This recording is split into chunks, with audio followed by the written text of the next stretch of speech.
Kalau kita lihat berita, entah di televisi atau media sosial, dalam waktu belakangan ini, problem rasis, diskriminasi kulit hitam di Amerika Serikat masih saja ramai diberitakan. Bayangkan, Amerika Serikat sebagai kiblat demokrasi, jagonya ekonomi kapitalis, negara superpower, ilmu pengetahuan dan teknologinya maju pesat, polisi dunia, di mana lembaga-lembaga dunia seperti PBB, IMF, dan World Bank bermarkas di Amerika, di mana dolar mata uang Amerika menjadi standar pembayaran internasional. Tapi kok masih bisa rasis ya? Saya kok jadi berpikir ulang. Tidak selamanya kemajuan ilmu pengetahuan, teknologi, kekayaan ekonomi suatu negara bisa menjamin tingginya peradaban sebuah bangsa dan negara. Juga tidak selamanya masa lalu dalam sejarah, di mana ilmu pengetahuan dan teknologinya belum semaju sekarang, bukan berarti peradabannya dapat dikatakan lebih rendah dari peradaban saat ini. Coba Anda berpikir ulang terkait hal ini. Kembali ke situasi di Amerika. Setelah saya menonton video perlakuan polisi terhadap kulit hitam bernama George Floyd dan artikel-artikel tentang diskriminasi ras di Amerika, saya kok jadi kepikiran Bilal bin Rabah. Iya, secara ras sama, dari keturunan Afrika, tepatnya Bilal dari Habasyah, sekarang disebut Ethiopia. Di mata Bani Quraisy, Bilal bukan siapa-siapa. Dia hanya seorang budak.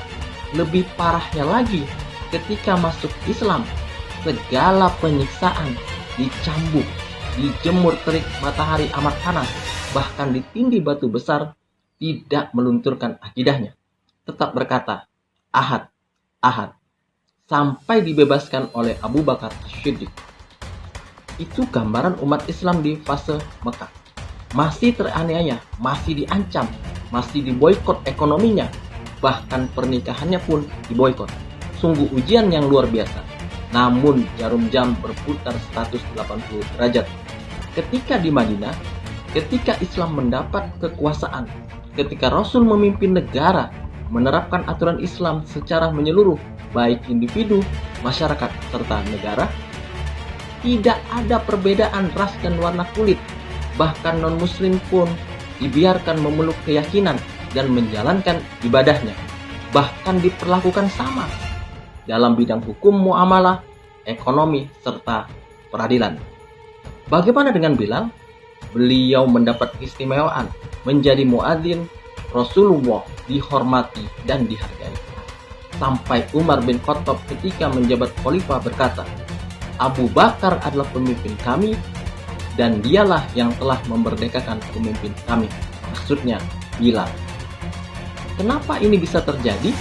Karena Islam tidak pernah membedakan kulit hitamkah, kulit putihkah, rambut luruskah, rambut keritingkah, Arab, Persia, India, ataupun Nusantara.